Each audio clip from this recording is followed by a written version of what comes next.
जय गुरुदेव, जय गुरुदेव, जय गुरुदेव।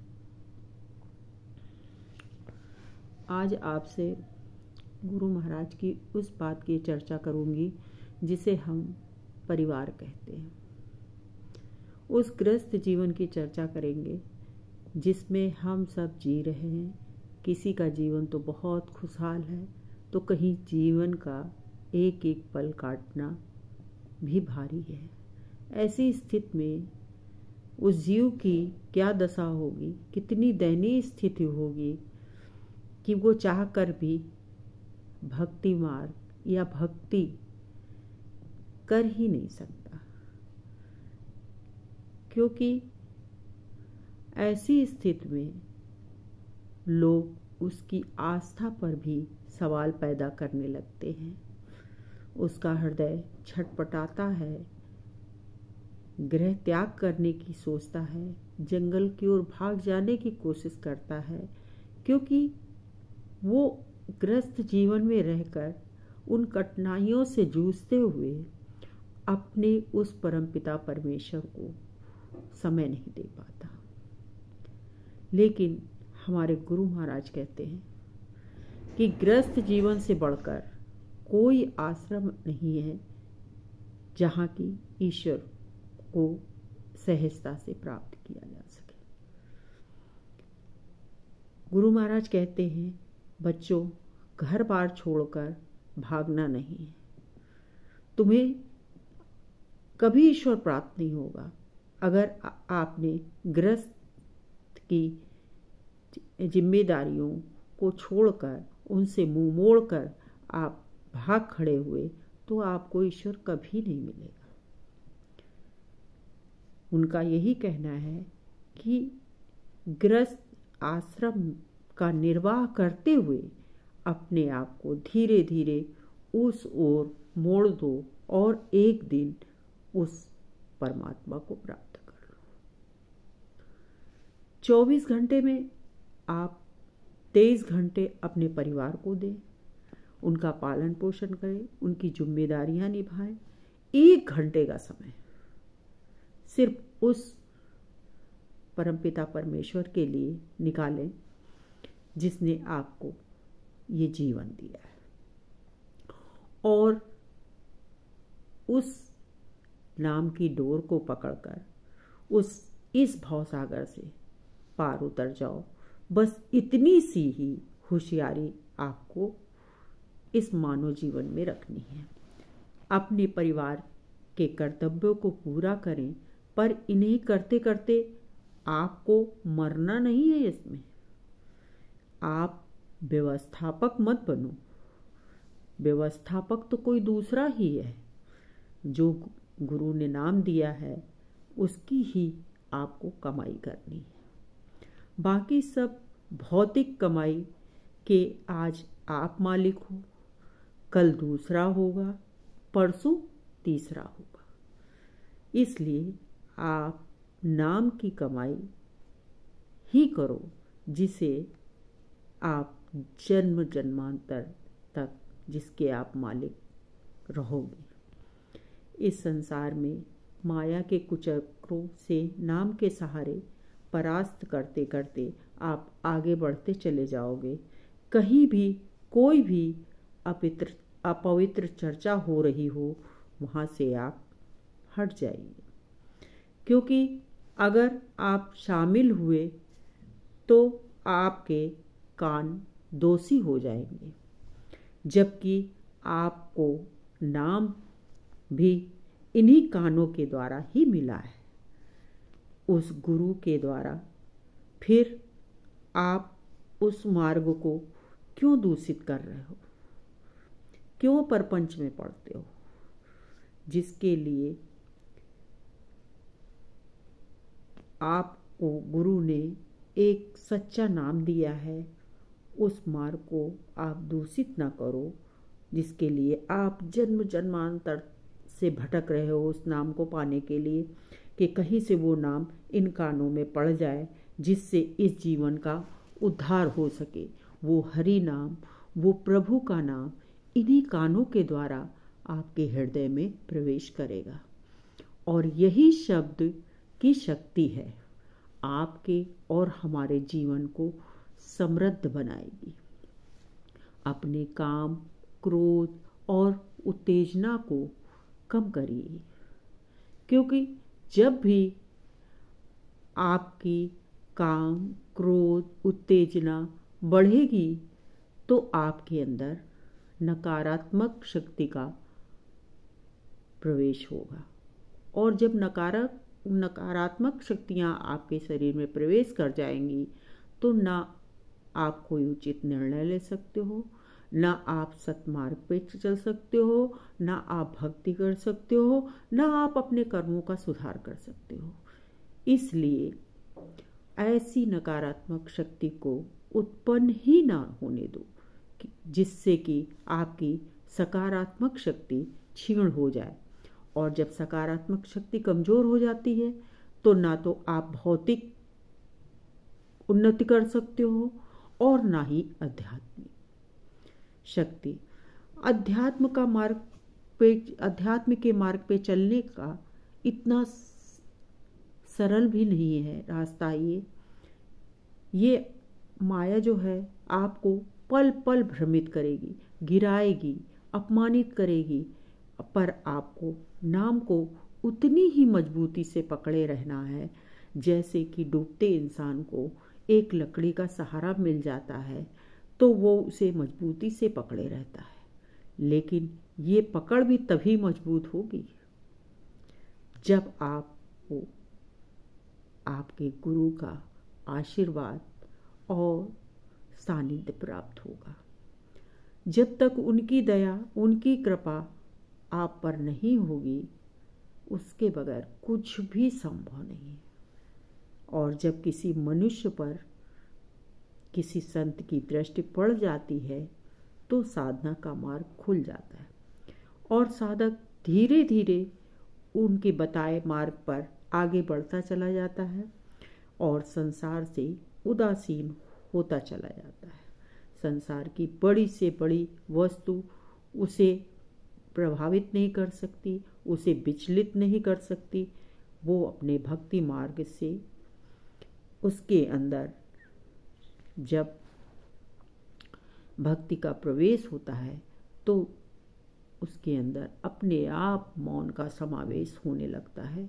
दुनिया उसे बेबस कहती है, हारा हुआ इंसान कहती है, बदनसीब, बेचारा, तरह तरह के नाम देती जाती है, लेकिन वो अपने आप में किसी शहंशाह से कम नहीं होता, क्योंकि उसे अपने प्रभु का प्यारा नाम मिल चुका होता है और वो अपने प्रभु का प्यारा बंदा होता है जिसे ईश्वर ने चुना होता है।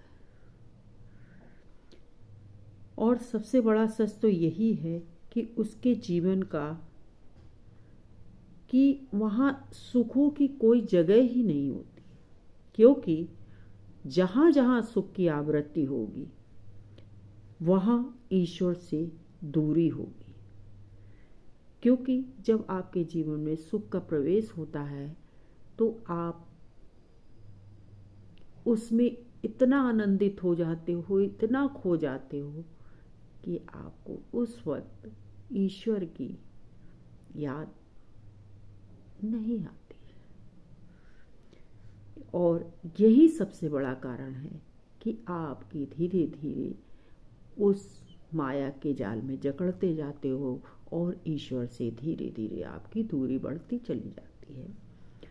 तभी साधक के जीवन में जब भी साधना का प्रवेश हुआ है उसके जीवन में कहीं ना कहीं वेदना रही है, कहीं ना कहीं कोई अभाव रहा है, लेकिन ये सब उसके साधना के मार्ग में बाधा नहीं पहुंचाते, बल्कि तड़प, दुख, परेशानी उसे अपने भक्ति मार्ग में और आगे बढ़ाती चली जाती है।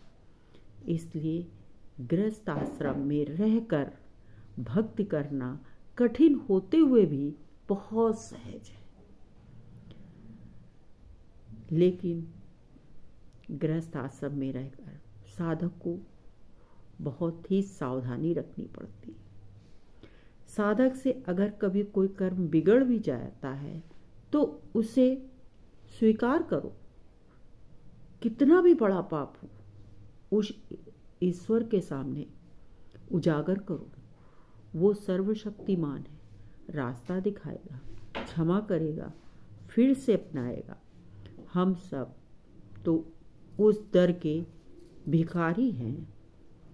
सब कुछ खोकर भी अगर वो मिल जाए तो भी ये सौदा बुरा नहीं है, तब भी ये सौदा सस्ता जानो, क्योंकि हम सब ने अनेक महापुरुषों की जीवन यात्रा को पढ़ा है। उनका भी जीवन कठिनाइयों से भरा रहा है और उन्होंने भी इसी गृहस्थ आश्रम में रहकर ही जीते जी ईश्वर की प्राप्ति की है। तो हम आप भी कर सकते हैं। मुझसे अक्सर लोग ऐसा प्रश्न करते हैं कि आप ईश्वर से कुछ मांगते क्यों नहीं? भाई बहनों, क्या मांगूं? वो मुझे मांगने से पहले ही दे देता है।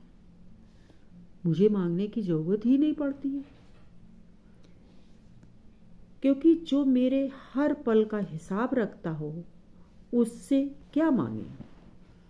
मुझे तो आज तक ये ही समझ में नहीं आया कि जब हमारे कर्मों का वही खाता वो लिए बैठा है तो लोग उससे मांगते ही क्यों हैं?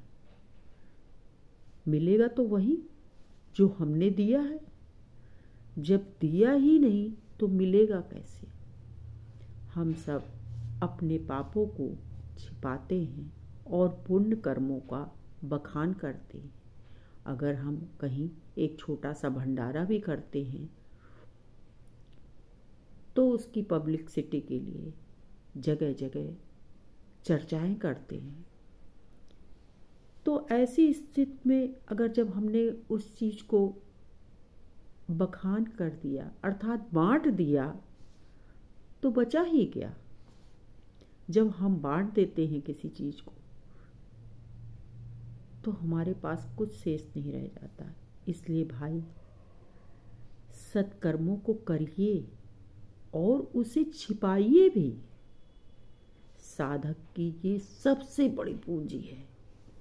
हमारे गुरु महाराज कहते हैं कि भाई, आपके दूसरे हाथ को भी न पता चले कि आपने कोई ऐसा कार्य पुण्य का किया है। इस प्रकार आपका स्वभाव होना चाहिए। ये साधक की बहुत बड़ी पूंजी होती है। हम आपको अपने गुरु के वचनों को याद दिलाकर मैं आप सबको ना तो कोई ज्ञान बांट रही हूँ और ना ही कोई इच्छा है कि आप सब मुझ जैसी तुच्छ इंसान से कुछ ऐसी बात सीखें। ये तो सब हमारे गुरु महाराज के उनका ही ये अनमोल ज्ञान है, जो जिसको प्राप्त करने के बाद आपके अंदर कुछ भी पाने की इच्छा नहीं रह जाती। बस आप तक जुड़ने का यही माध्यम था। ना ही मैं कोई उपदेशक हूँ, ना ही ज्ञानी हूँ, ना मैंने शास्त्रों का अध्ययन पठन पाठन किया है। सिर्फ गुरु महाराज के गुणगान करने का यही तरीका मुझे समझ आया और ये भी कुछ उन्हीं की प्रेरणा रही है कि मैंने ये वीडियो डालना शुरू किया। अब धन दौलत, प्रसिद्धि, अपमान कुछ भी मायने नहीं रखता। सिर्फ उस परमपिता परमेश्वर की भक्ति हर जीव के जीवन में शामिल हो, यही कामना के साथ हम आपसे यही उम्मीद रखते हैं कि आप भी कुछ समय निकालकर अपने जीवन के उन अनुभवों को हम सबसे साझा कर सकते हैं, जहां आपको उस ईश्वर की अनुभूति का एहसास हुआ हो। आपके जीवन में भी किसी एक नाम ने रोशनी बिखेरी हो। आप भी कभी किसी क्षण उस शक्ति के सामने नतमस्तक हुए हों। आपके सामने मैं बहुत जल्द लाइव आने की कोशिश करूंगी, जिसका लिंक मैं डाल दूंगी कि वो समय और डेट क्या होगी। यही छोटा सा मेरे जीवन का उद्देश्य है कि आप भी नाम से जुड़ें, वो नाम कोई भी हो जिसमें आपकी श्रद्धा हो, लेकिन पूरी ईमानदारी, पूरी निष्ठा और पूरी लगन होनी चाहिए, वरना वो फलदायी नहीं होता है। इसलिए आप सभी से विनम्र निवेदन है कि आप इसे एक पुण्य कार्य ही समझिए कि आप लोगों तक अपने अनुभवों को, मेरे अनुभवों को, उन महापुरुष के अनुभवों को पहुंचाएं, ताकि हम सबके जीवन से वो एक छोटी सी सीख ले सके या उस परमपिता परमेश्वर से जुड़ सके। जो भटके हैं वो खड़े हो सके, जिन्हें ज्ञान नहीं है उन्हें थोड़ा सा उस ईश्वर के प्रति आस्था उत्पन्न हो सके। ये हमारे और आपके और सभी के परिवार के लिए बहुत ज़रूरी है, क्योंकि यही सब चीज़ें हम और आप खो चुके हैं, जिन्हें अब पाना बहुत आवश्यक है। जय गुरुदेव, जय गुरुदेव, जय गुरुदेव।